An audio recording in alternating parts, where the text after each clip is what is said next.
حضرت حکیم الامت مولانا تھانوی قدس اللہ تعالیٰ سرہ کی یہ بات میں نے حضرت اپنے شیخ سے نہ جانے کتنی بار سنی کہ جب کوئی اللہ کا بندہ مجھ سے یہ کہتا ہے کہ مجھے آپ سے ایک بات پوچھنی ہے، فرمایا کبھی تخلف نہیں ہوتا کہ ایک لمحے کے لیے دل ہی دل میں اللہ تعالیٰ سے مانگتا ہوں، یا اللہ پتہ نہیں یہ کیا سوال کر لے گا، تو اللہ مجھے اس کا صحیح جواب دل میں ڈال دی۔ تو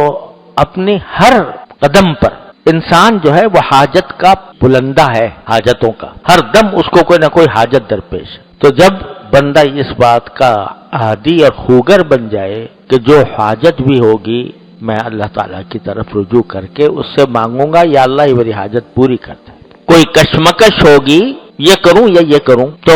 اللہ جل جلالہ کی طرف متوجہ ہو کر کہے گا یا اللہ اس میں جو بات صحیح ہو وہ دل میں ڈال دی۔ تو ایک تو استخارہ ہوتا ہے نا، وہ استخارے مسنونہ ہے، 2 رکعت پڑھو، 2 رکعت پڑھ کے پھر استخارے کی جو دعا ہے وہ پڑھو، اس میں کم از کم 5-10 منٹ لگ جاتے ہیں اگر آدمی باقاعدہ استخارہ کرے۔ قربان جائیے نبی کریم سرور دو عالم صلی اللہ علیہ وسلم کے، انہوں نے ہمیں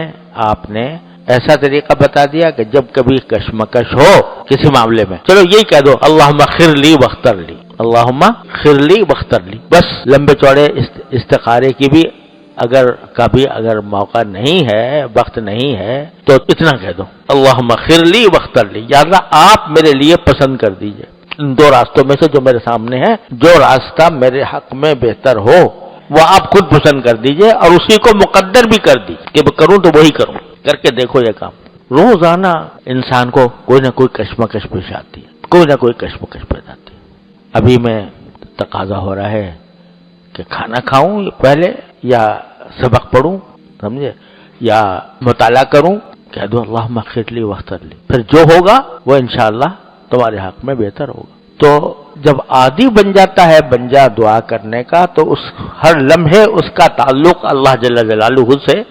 قائم رہتا ہے۔ سوشل میڈیا پر سب سے قدیم اور سب سے ریلائبل برانڈ درسقرآن.com